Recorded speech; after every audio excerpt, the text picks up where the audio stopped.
Hey, so I found this picture in my feed, and after thinking it over for a moment, I realized that it's actually an interesting puzzle to me. Now, usually I'd link the source down in the description, but the account I saw it from clearly just ripped it from somewhere else, so if anyone knows where the original came from, leave it down in the comments and I'll either pin it or edit it in the description. That said, I have roughly recreated it to look better on the video. First off, let's establish some ground rules. Despite the ridiculous situation, yes, all of these characters are taking the same publicly available 10-hour flight. We are only considering the Marvel Rivals iterations of these characters, but as they largely take from their main comics counterparts, those versions may provide further context. They are dressed as they are in the image. It's safe to assume that other seats that I don't end up choosing will be filled with other people, and the same version of me that has all of this Marvel Rivals and comics knowledge is going to be the same person that sits down in the plane seat. Oddly enough, I am pretty sure this meta-knowledge puts me in the same box as Gwenpool. Do with that what you will. Okay, now let's get into it. The easiest seat to cross out first is seat 6, between Ultron and Iron Man. Now, the Rivals version of Ultron, specifically the model pictured here, has been reprogrammed by Tony Stark to be their ally, but from all the dialogue he shares with other characters, while his actions are controlled, it's clear that his personality and hatred for humans is still intact. You owe your existence to us. And you will owe your extinction to me. So, while I'm probably physically safe, I do not want to be sat next to someone who wants me dead. And I definitely do not want to be sat in between him and the reason that he's not allowed to kill me.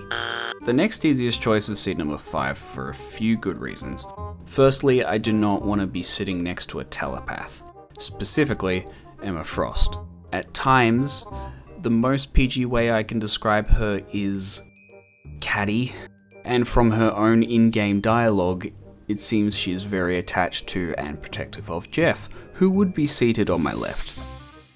No, my baby! They will pay for this! So, taking seat 5 guarantees that I'll have my mind read. That's invasive and opens up a whole can of worms if she peers into my meta-knowledge of Marvel Rivals. Now, to be fair, taking any seat on this plane means that there's a partial chance my mind will be read, but I want to give myself the best odds to avoid it. The other reason why seat 5 sucks is that I don't trust Jeff to not chew my arm off. So, hard pass. While we're considering telepathy, let's cross out C4. Not only am I still just one seat away from Emma again, but Psylocke, who can also read minds, is in my row. And while I'm not super familiar with magic in comparison to anyone else on the plane, I just have a gut feeling that she'll bully me. So, seat 10 isn't terrible, but Thor and Loki next to each other seems like a wild card. The brothers have always been shown to have their good moments and bad, and Rivals Loki definitely seems to have more of his villainous appetite. It's just too much superpowered family drama, and call me crazy, but I just don't want to be seated near a supervillain. Also, I'd still be opposite Emma. Seat number 8 gives us our first window seat option, but that puts me next to Namor, and yes, like Ultron, he's his own sort of narcissist and extremist, favoring Atlanteans over everything else. Not just that, but he's put next to T'Challa, and they have a lot of history. So I can expect arguments of some kind from them. And on top of that, because I'd be in the window seat, if I needed to go to the bathroom, I'd somehow have to get the courage to say excuse me to not one, but 2 actual kings, and pray for the best. 8 is a bad seat. Now, many of you may be thinking that seat number 9 is ideal. Why would a guy turn down a seat between Luna Snow and Mantis? And ignoring the more unsavory angles on that idea, I do think that the characters as they are portrayed in Rivals are relatively pleasant, and I don't have any of the challenging personality traits that we've gone over with the others.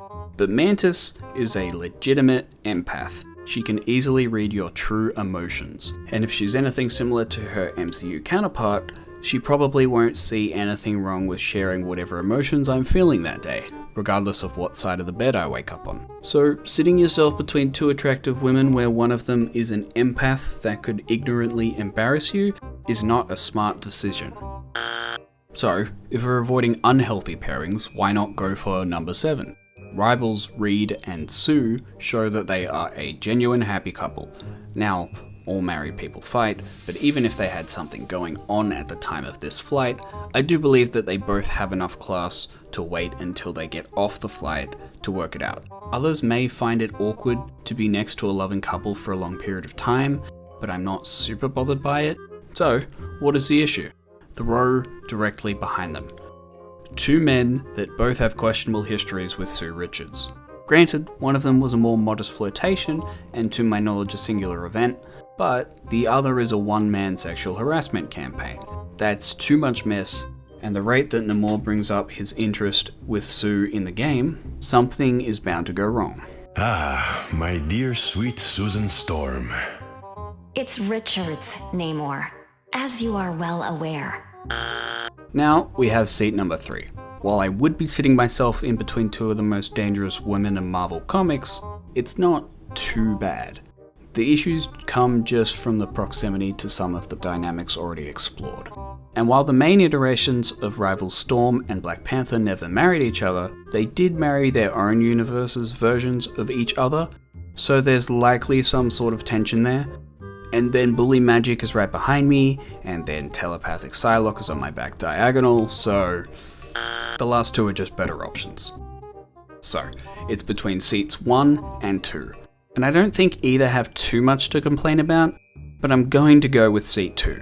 Again, going back to bathroom breaks, the only issue I currently see with seat 1 is that I have to scoot past 2 big burly super soldiers every time.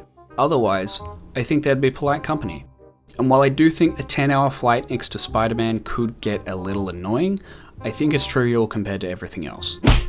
Ultimately, this whole hypothetical sucks. Whoever invented this scenario knew exactly what they were doing and was patient in making a ticking time bomb of superhero drama. I do not want to be on this plane, and if I had this prompt's foreknowledge, I would cancel my trip. That's it. If you know any other odd puzzles like this, feel free to mention them in the comments below.